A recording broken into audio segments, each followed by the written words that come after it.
Nathan Zegura here with a special edition of the 2-Minute Drill brought to you by University Hospitals. Today in our position review series, we're going to take a look at the Browns' offensive line. And what an offensive line it was, performing at one of the highest levels of any group in the entire National Football League. Many people think they were the backbone of the Browns' success this year, especially on the offensive side of the ball. Brian Baldinger, he called them the Union. These guys brought it day in, day out, week in, week out. And the accolades, well, they are aplenty for the Browns' offensive line, as Bill Callahan in his first year as offensive line coach did a heck of a job. So let's take a look at the lay of the land. Clearly, it was a priority in the offseason. You draft Jedrick Wills, 10th overall, and he had an excellent rookie campaign. So the young left tackle, boy, you like what you saw, and you were going to get even better. He had never played left tackle before. He didn't have an offseason to make that transition, and yet Jedrick Wills played at a very high level. And right next to Big Jed was Joel Bitonio, the longest tenured Cleveland Brown, and boy,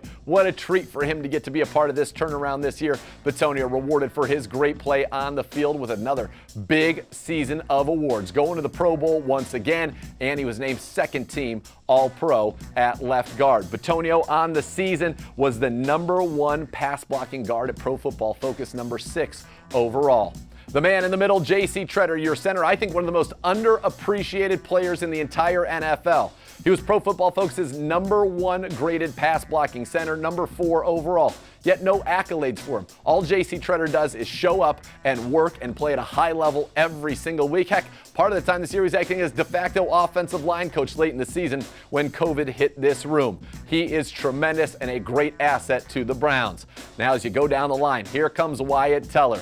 Wyatt Teller was the highest graded offensive lineman in the NFL, according to Pro Football Focus, as the right guard absolutely blossomed in this offense, working for Kevin Stefanski and Bill Callahan, took his game to another level. In fact, there were a lot of times he was the most dominant guard in all of football. He also earned second team All-Pro for his work this year, a great recognition for Teller, who is only going to get better.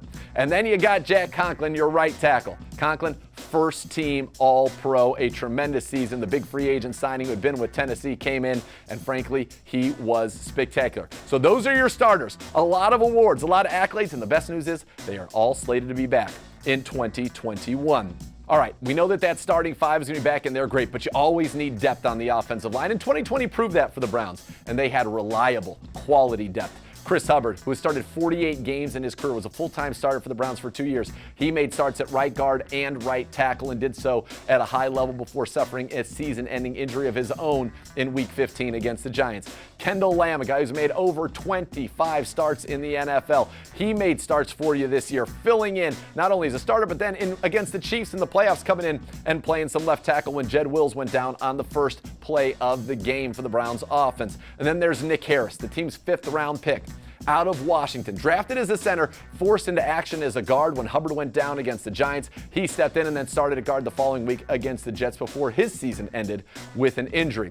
Now those backups, we know Harris and Hubbard, they look likely to be back. Kendall Lamb is a free agent and was a valuable swing tackle for the Browns this year, so that'll be a decision for Andrew Berry and company. Let's now take a look at some of the other names, because there are a lot of them in the mix for the Browns on the offensive line, because depth is important and you need to have a lot of these guys. Now, the Browns are going to have a lot of guards in the mix, because remember, Drew Forbes, the team's 6th-round pick a couple of years ago, he opted out last year. He is back with the Browns. Colby Gossett opted out last year due to COVID. He is back as a guard. Same with Malcolm Pridgeon, the former Ohio State product, who also opted out in 2020 and is back at guard. In addition to those three at the guard position, you've got some of the guys you know and love. The playoff heroes, Michael Dunn, who came in and started in that playoff win for Joel Bitonio over the Steelers and played flawless football against Cam Hayward. And then there's Blake Hance. What a story he was. All he does is play in the playoffs, comes in, finishes that game when Dunn goes down against the Steelers, and then ends up playing some tackle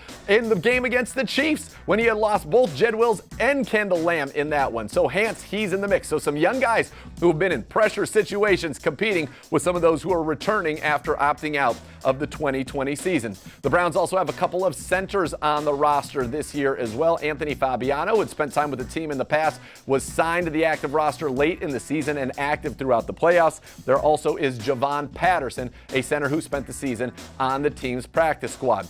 At tackle, Alex Taylor, an intriguing prospect, a converted basketball player the team likes a lot, spent the season on the practice squad. And then Drake Dorbeck, another offensive lineman who opted out in 2020, is back as well.